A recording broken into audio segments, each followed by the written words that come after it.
I mean, I can be loud enough. All right, good morning, everybody. Welcome to our second session of our college information panel discussion. We have new college reps here today. As you may have met some of them already from previous college rep sessions back in the fall. And we're going to talk a little bit more about each of the colleges. And again, I encourage you to ask questions about college applications. It could be something as simple as what is an early action or a regular decision. Maybe for some of you who are athletes and not trying to understand more about athletic recruitment, anything is possible. Okay, but before we get started, I have Ava and Sienna here, who were seniors, and they did Opportunity Week this past summer, I should say. And I want them to give us details about their experience, and hopefully that encourages you to participate as well. So go ahead. Hello. Okay, so we did the App Week last year, and I think it's really useful because, like, I spent my whole summer not thinking about college, and then, like, I went to that week, and it got me, like, head started on my Common App and answered all the questions. Like, I didn't even know really what a Common App was before that, and yeah, it just, like, made me start, and, like, none of my friends had started, but I did, so, yeah. Yeah, we got to do like mock interviews with admissions people, and they also just helped me answer like basic questions that I thought I would know, and it just really helped. And also just getting to like talk to people about like where to like write letters to admissions people if you want to tour the campus, and how to make sure that colleges know if you've been there or not. So just it helped answer a lot of just questions. And also, if you have an essay written, you can bring it there, and they can edit the essay for you. There's like college reps that'll or if you haven't even started, because I didn't start my essay, they can help you start it, and they can tell you what to write about and if it's good or bad. Get good at it. Yeah. So very brief will come out about App Camp. It's reformatted this year, so you'll get more information as it comes. But we encourage all of you, or as many of you as possible, because I think as these two will adhere to, it is a time saver. And those that did participate, like you talked to them, and you know, it took them a good part of the fall to get through everything. So Right. it's a good way to help. Anyway, thank you. Yes. Thank you, ladies. So as Mrs. Smith said, more information will follow with Opportunity Camp. Okay, we're even changing the name now for camp. So that way we're just giving more opportunities for you to sign up. And as both girls said, you get a lot of benefits into doing it. And as I mentioned with your individual sessions as well. So let's get started on our college rep panel. So over here we have Alex from Sacred Heart University, going from left to the far right. We have Scott here from University of Delaware.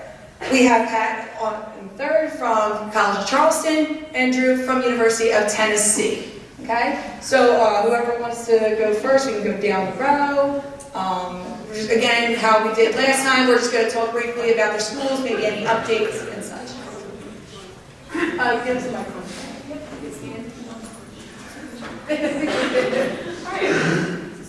Oh, the battery's dead, I think. Just pass the other one around.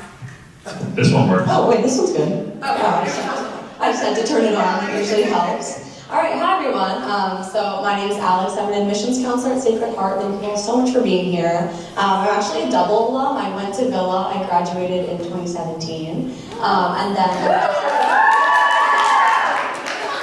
love the support. And then I went to Sacred Heart, and I graduated in 2021. And I just love Sacred Heart so much that I never left.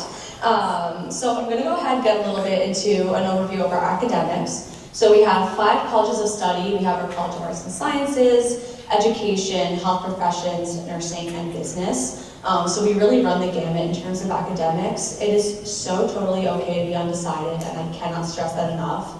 Just with like one caveat, and that is nursing. So if you are thinking nursing or nursing maybe, just apply into nursing. That is our only direct admit program. So the only time you can apply into that 4-year BSN program is as an incoming freshman. But if you are undecided, you'll have the opportunity to work really closely with our Career Development Center from your first day at Sacred Heart until your last day at Sacred Heart, and then beyond as well. So they'll really make sure that you're situated in your major if you are a little bit unsure of that. And then something that we have new this year, which is so exciting, is we have our dual degree programs. This is going to primarily equate to our College of Health Professions, but you'll kind of see it in other colleges as well. If you are interested in something along the lines of becoming a physical therapist, a speech language pathologist, maybe occupational therapy, what you can do is you can apply into your undergraduate degree and your graduate degree and be accepted at the same time, as long as you continue to meet our academic standards for those programs. So what you used to have to do is apply again into the grad school your senior year. Now you have the opportunity to just kind of go straight through. Say maybe you apply into exercise science, physical therapy, and then you decide sophomore year, I absolutely don't want to do that. I actually want to do occupational therapy. You can switch later on if that's something that you do want to do. So that kind of covers our academics. If you do have any questions on that later, again, please feel free to reach out if you want to talk about specific majors per se. But one thing that I do really want to talk about today is involvement, because that is really big at Sacred Heart. So whether you're thinking athletics, performing arts, clubs, organizations, we really do have it all. We have about actually the same amount of students in athletics as we do performing arts, which you're not really going to find in a lot of schools. We're a Division I school. We have over 33 teams, over 35 club, and a wide variety of intramurals as well. We also have a brand new hockey arena, so whether you play hockey or you're a hockey fan, me personally, I'm just a hockey fan. I think it's probably much more fun to go to the games than be in them, but that arena is absolutely beautiful, so definitely feel free to check that out as well. And then in terms of performing arts, we have a really great program as well. So if you do anything from dance, theater, band, orchestra, color guard, you absolutely can do all those things at Sacred Heart. You do also have the opportunity to receive a grant for your participation in those things, so definitely keep that in mind as well. We also have Greek life and a bunch of different clubs and organizations, so whether you want to join clubs kind of like pertaining to your major, which is always great to kind of like get advice from upperclassmen, or maybe more community service-based clubs or just kind of clubs for fun. We have over 60, so you have a lot of options there as well. And then one thing I really want to highlight as well is our First 50 Days program. So I know the thought of going away to college is a little bit scary. I've been there. It's a big life change for sure, especially if, say, you end up at Sacred Heart. You're moving from Pennsylvania to Connecticut, and it's only 3 hours away, but it is very different. So one thing that we do to kind of ease that transition from high school to college is we have our First 50 Days program, which it's kind of exactly what it sounds like. The first 50 days of your time at Sacred Heart are like jam-packed with events, really pertaining to freshmen, helping you kind of like break out of your shell, get out of your dorms, find things to get involved in, things along those lines. Another really key component to our First 50 Days program is what we call our FYE class, or Freshman Year Experience class. So what that is for the first 8 weeks of that first semester, you're going to go to this course. Don't think like homework, a bunch of reading. It's really just kind of you're going there, and it's more of a discussion-based course to kind of make sure that you're aware of all of the resources that Sacred Heart has to offer for you. So we have a lot of kind of things in place to help you out, especially your freshman year, whether it be mental health resources or tutoring or anything along those lines. This course will kind of just make sure that you're aware of everywhere that you can go for help or anything along those lines on campus. So that kind of summarizes the first 50 days. It's just, again, a really great way to ease that transition from high school to college. A really exciting part of our campus is learning is not just limited to our campus in Fairfield. We actually have a satellite campus in Dingle, Ireland, so we own and operate that campus. It makes it very easy for our students to study abroad. That applies to all students, nursing, business, education, what have you. You can study abroad no matter what your major is. If you know you want to study abroad, maybe you don't want to go to Ireland, maybe you want some more options, totally fine. We have 60 other programs in 30 other countries, so there's definitely a lot there. And then now to just go over our admissions requirements.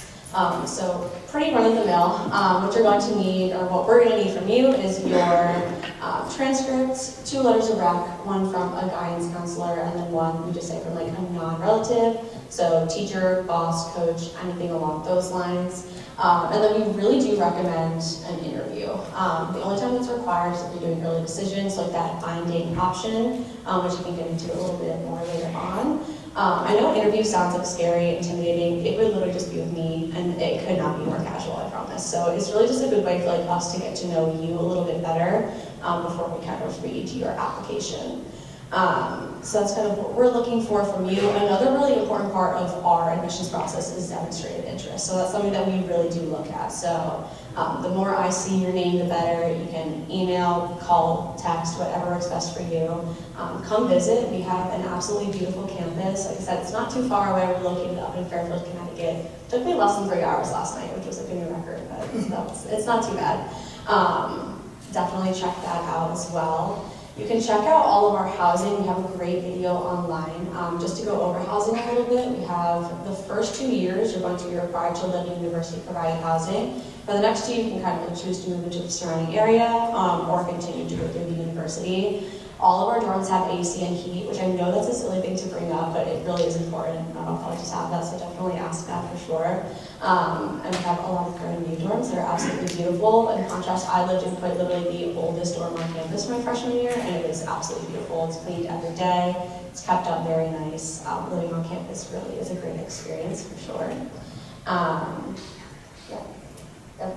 So that's all I've got for now. But we'll continue. And if you have any questions, please let me know. Thank you.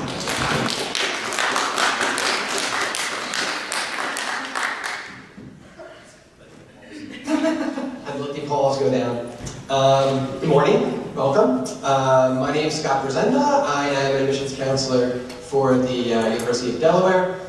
So I've been doing this about 5 years at UD, but I've been there well over 30.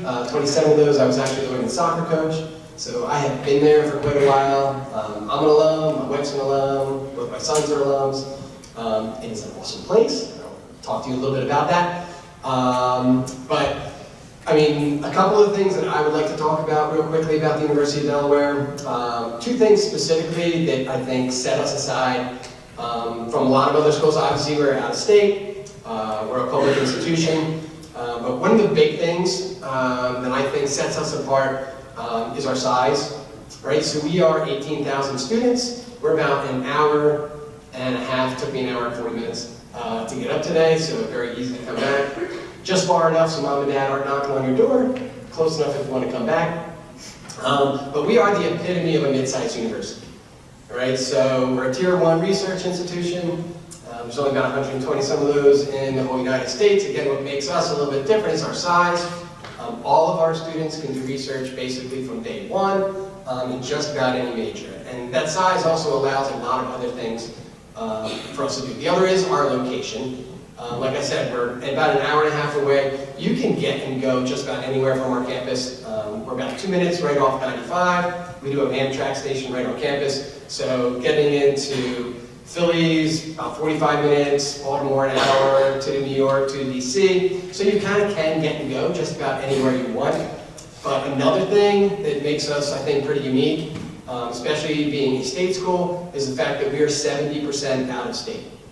All right, so we do love our Delawareans. If anybody's been in Delaware, knows it's a very small state. Even if we got all of our Delawareans, we couldn't fill up our class.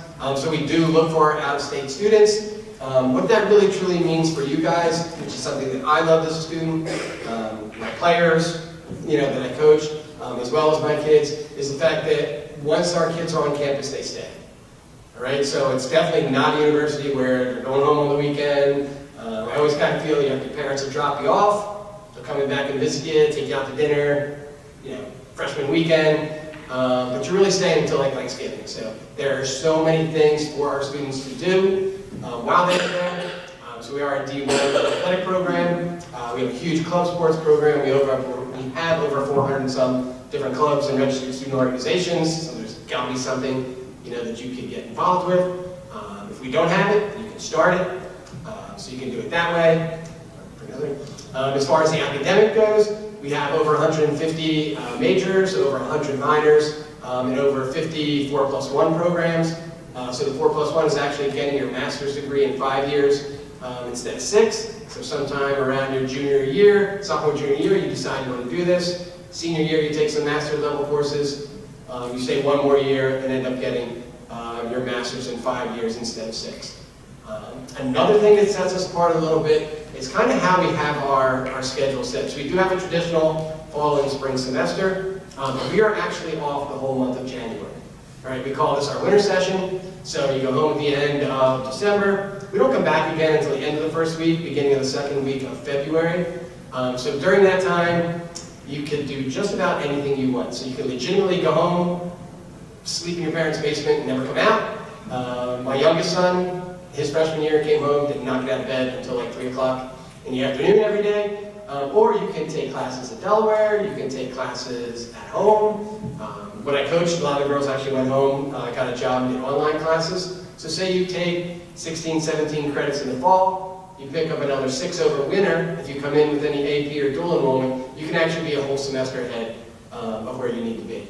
So a lot of our students will do that. A lot of our students will double major, major minor, major and double minor, and we still allow, obviously, get you out in 4 years as well. The other thing I think that makes us special when we start talking about study abroad, we were actually the first university in the nation to do study abroad. 1923, I think it was. We sent like 9 students over to Paris, France, so we were the first university to get college credit for somebody going overseas. Now we have a huge program. The majority of our students will do study abroad. 70% of those will go during the winter session. All right, so most of our majors can do study abroad just about any time. Nursing, engineering, some of the high sciencey majors can kind of only go during the winter or summer. But the majority of our students will be able to do that study abroad experience. We have a great number of our students graduating on time. I can't remember the exact number, but we do get most of our students out in 4 years. And then the last thing I really want to get to, because we'll answer these questions as we go. There are 2 web pages on our website that I really want you to look at. One is our major finder, so it's in our little book, you can grab at the end, and the other is our outcomes. So our major finder will give you basically what every one of our majors is, what it does, groups and clubs that those majors, students that those majors belong to, as well as what they're taking, and then the outcomes will give you the percentage of our students graduating from that major, how many are going to graduate school, what graduate schools are getting into, how we going to work, who they're working for, and a lot of them will also have starting salaries as well. So I always tell people kind of look at that and see what our students are actually doing. It's around the 70%, 80% knowledge rate, so it truly is what our students are doing. It's not only like the top 30, 40% that are getting back to us. It really is what our students are doing when they graduate. And the biggest thing I can say is come and visit. Like I said, we're an hour and a half away. Being a coach and doing this in missions, I can honestly say that anytime we get somebody on campus, University of Delaware usually becomes one of their top choices. So, come and visit. Thank you.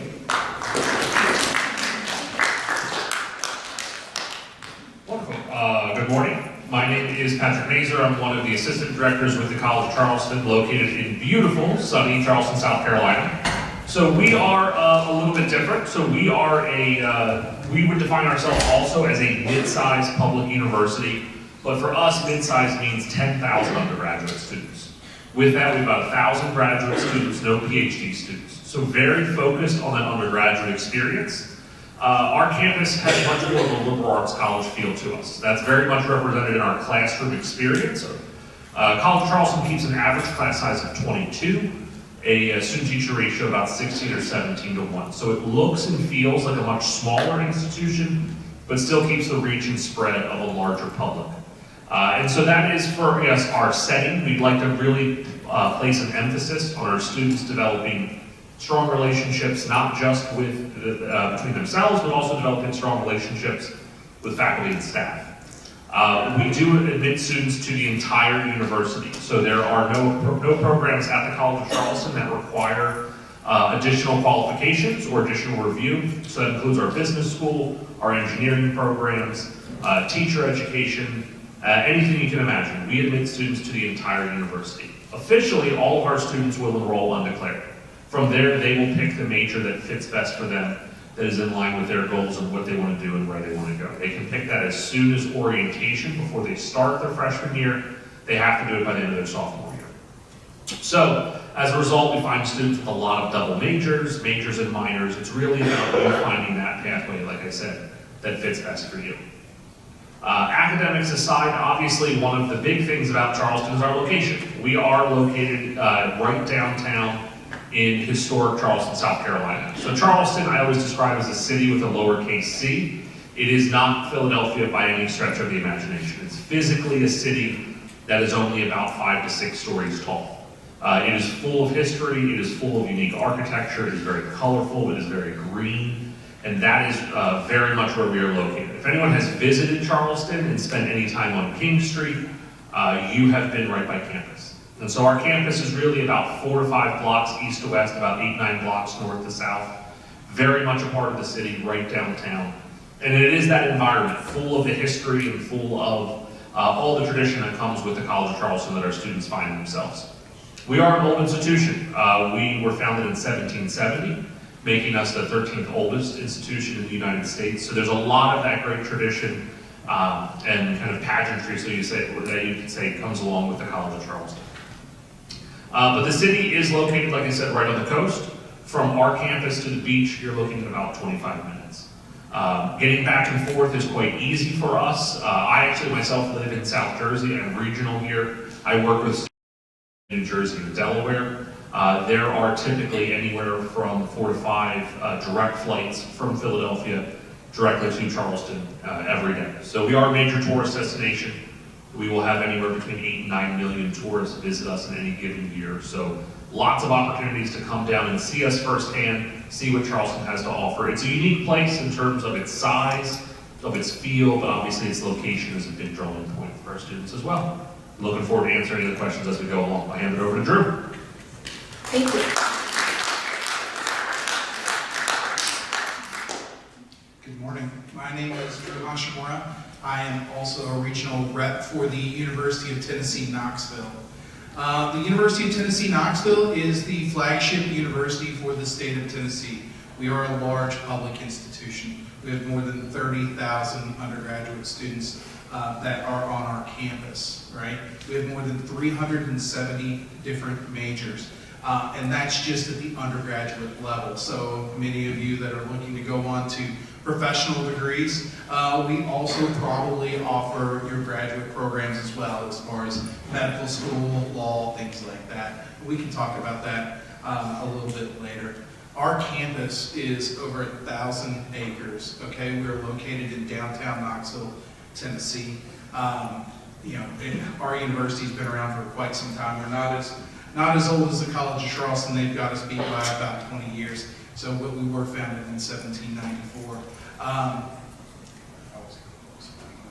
I was a sport management major. I wasn't a math major. But yeah, we have so much that's going on at the University of Tennessee, and I'm sure that you're all seeing this all on Saturdays and all of our sports that we play on TV, usually ESPN, almost every day of the week. I mean, if you guys want to watch a good game tonight, we're playing Alabama. We call it we usually play the third Saturday of October, but we're calling this one the third week of February. So it'll be a nice game to watch. But being a volunteer, this is something that you're really going to take a lot of pride in. I mean, me, almost 30 years later, I talk about this university with so much passion. As the first day that I was on campus down there. My first year at Tennessee was Peyton Manning's last year, and I'm sure that you've heard of Peyton. He's one of our most famous alums, right? But we have a lot that's going on, and really, I just kind of want to cut this a little short because I know that we have a lot of questions that we want to get to, and we'll be able to talk more in depth about the different aspects of each one of our universities as we continue this panel. So, thank you all. Thank you. Thank you, everyone. All right, so I already gave Mrs. Smith the microphone. I'm hoping that this time I get students to ask the questions. It could be something simple that you feel like generally everybody knows, but it's okay to ask because you might be thinking it and everybody else might be thinking it too. It could be something as simple, like I said, just about application types. It could be something more just about what is expected on an application, whatever it might be. So does anybody want to start us off? I do? Okay, I will. Oh, I think I only got one. Go ahead, Nadir. Hi, just to everyone, do you guys accept AP credits and also merit scholarships? I know Tennessee did mention in their brochure, but is that the extent of your merit scholarships? And if not, you're operating those scholarships. Since you brought my school up specifically. Yeah, so we offer our merit scholarships, right? And, you know, if you pick up one of our brochures, there's a little, you know, section in there. I call it the if this then that scenario. Basically, if you meet a certain GPA and a certain test score, that threshold will award you a specific amount of merit scholarship. And to be frank, yes, it is the only merit scholarships that we will offer. You know, I understand, you know, a lot of times I've worked for a number of universities over the years, and you can ask, you know, is there additional money that's available? Due to the fact that, you know, we will have roughly 7,000 students coming in, you know, the money is limited in that capacity. You know, we will offer, you know, what we have, and that's all that we can. Now, you can work with our financial aid office, and we will try and direct you to outside resources. So we're not going to try and give you anything. You know, we want to be able to try and help you out as the best we can with some outside sources that you can stack with the merit scholarships. To answer the first part of your question about AP credits, I think I can speak for all of us that we do take them. The terminology that you'll find almost all college campuses use is credit by exam. So if you search UTK credit by exam or College of Charleston credit by exam, you'll normally get taken to a page, and it's almost always just laid out very clearly as this exam, this score will give you this credit. And it works your way all the way down. Some schools, like the College of Charleston, your score will determine what credit you get, right? A 5 in AP biology will get you 8 credits of science. A 3 or a 4 will only get you 4 credits. So it varies, but I think the terminology you're looking for is credit by exam. Can I add one more? I'm sorry. Let me add as far as how our AP exams work at the University of Tennessee. Yes, just like the rest of us, we will take them. However, we at the University of Tennessee, we generate our own GPA based on 16 core courses. It's the UT Core GPA. And you are going, when you apply to the University of Tennessee, you complete your SRAR, so your self-reported academic record. And based on those 16 core courses is what is going to calculate your GPA, okay? So if you have a course that you're taking that is outside that those core requirements, we're not going to calculate that into your core GPA. And taking those AP classes is going to increase your rigor, okay? Rigor is something that we take very, very serious at the University of Tennessee, because you can have a 4-point GPA, but have just taken basic, you know, high school classes, and you know that's not going to sit with us as highly as someone that is taking AP honors and also dual enroll courses as well. So just keep that in mind as well. So yes, we take AP as well. And very similar, depending upon your score. Actually, you can type in AP test scores on our website, and it'll take you to a PDF. It'll tell you exactly what it is, and exactly what credits you will get. Some of it is major dependent. So like if you're a chemical engineering major, even though you get 5 in chemistry, they're going to want you to take chemistry at UT. But you can go right there and see that. All of our students are automatically put in for merit. So you apply to UD, you get accepted. Hopefully, within a couple weeks, you find out what you get merit-wise. And then our merit scholarships are based on your academic records. We do the SRAR as well. So SRAR helps us recalculate your GPA, which is usually really close to what you get. It will recalculate that, and it will be based on how well you do between your freshman and your junior year. All right, so what you do between freshman and junior year is what we will base our merit scholarships on. And again, when you start talking about rigor, so many of our students are 4.3, 4, 5. Those are the people that are getting more money. So the better your GPA, the more money, or merit money, that you'll get at UD. So for us, yes, we do take AP credits as long as you get a 4 or 5 on the exam. And then in terms of financial aid, that's going to be determined solely by your GPA because we are test optional. So that's kind of how that's determined. But financial aid as a whole kind of falls into 3 parts essentially. So that merit-based aid and then need-based aid, which you'll fill out with FAFSA, or you'll receive from FAFSA, CSS profile, that kind of thing. And then the other kind of facet to that is more like interest-based aid. So if you're in performing arts, maybe athletics, we have offer scholarships for community service as well. So those are other grants that you can receive. Thank you. I just noticed too, I think by show, who only does the SRAR here? That's both of you. So either or, can you just explain to the students what the SRAR is and why is it different than receiving a transcript and the importance of it? So for us, I'm not going to speak for Tennessee, they're a little bit different from what I just heard. So basically with the SRAR, you're going to the SRA website, you can probably connect to it with any other school, from their website as well. You're basically taking your high school transcript and putting it on a web-based form. Right, so you're giving us the name of the class, the grade, and at what level you're getting it, and then we use that to recalculate your GPA. What it truly does for us is it really allows us to put everybody on equal footing. So are you on a 4-point scale? Yes. So you guys are on a 4-point scale. I have schools that are in my area, they're on a 5-point scale, 6-point scale, 8-point scale. So what it really does is put everybody, for us, down onto a 4-point scale, makes everybody equal when it comes time for your GPA, especially when it comes time for admittance and when it comes time for our merit scholarships. Literally take you a half hour, 45 minutes. You can watch TV, plug it in, don't make any mistakes, you can watch TV, plug it in, and then you're going to link that basically once you apply to the university. Thank you. Is there any other questions or anything you want to add about the SRAR?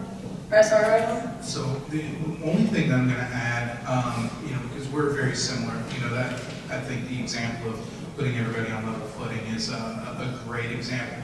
However, the other thing as well is that this gives you the autonomy to be able to report your own grades without having to go to your high school counselor, right?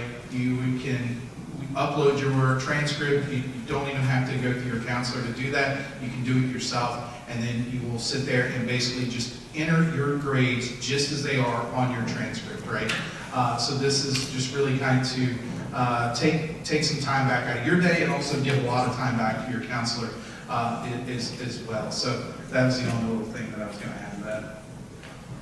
And last thing I'll say on this is I would expect the number of schools using the self-reported academic record to increase every year. So we don't currently use it at the College of Charleston. I don't know what the status of that is for next year. So you all may encounter it, and I would imagine as it grows in popularity and because schools all compare notes and see how it goes, expect that whatever the seniors did this year, more of you all next year are going to be needing to utilize the self-reported academic record. So I think that was very important to know, yes. Thank you. Yes, 3 of our largest state schools all take it, and they have for a few years.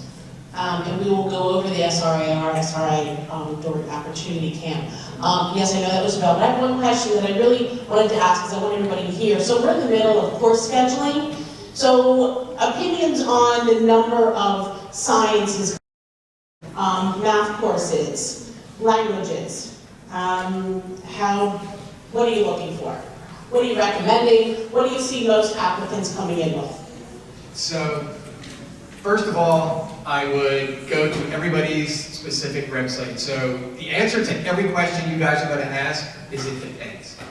It depends what school you're looking at, where you want to go. You need to go to their websites.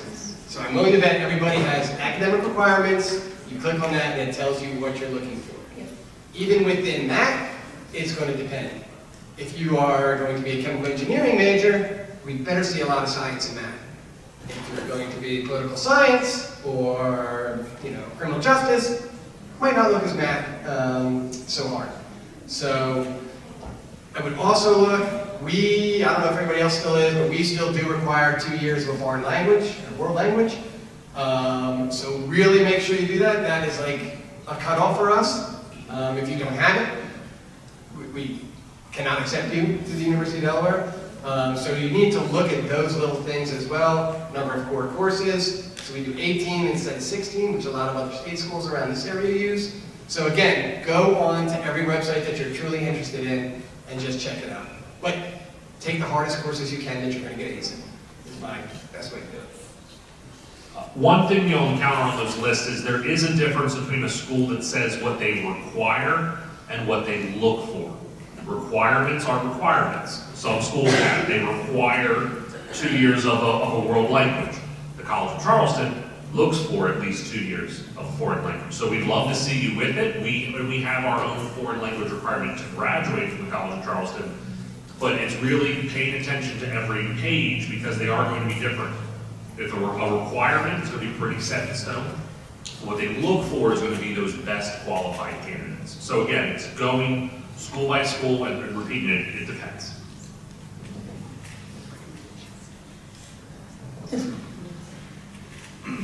So, you know, just kind of building off of what they were saying, is that we're the same way in the fact that I told you about our core GPA, and we base that off of 16 core courses. Completion of all 16 courses is highly recommended, but it's not required. And what will that do if you don't have those 16 courses is your rigor is going to drop tremendously. So just make sure that you are looking over each one of our websites, right? Like I just pulled mine up and it's like we look for 4 English, 4 math, 3 science, 1 American history, 1 European history, 2 single foreign languages or ASL, and then 1 visual performing arts course, right? So just make sure that you know you're paying attention to each one of our schools whenever you're looking to apply. Yep. For us, so we do not have a world language requirement, but for math and science, it will kind of vary from college to college. For nursing, it's non-negotiable that you have 4 years math and science and solid grades in those courses. And then for health professions, same thing. We're really looking for the 4 years of math and science. But those are really the only like set in stone concrete things that we'll be looking for in terms of math and science for any other programs. Alex, I just piggyback on that.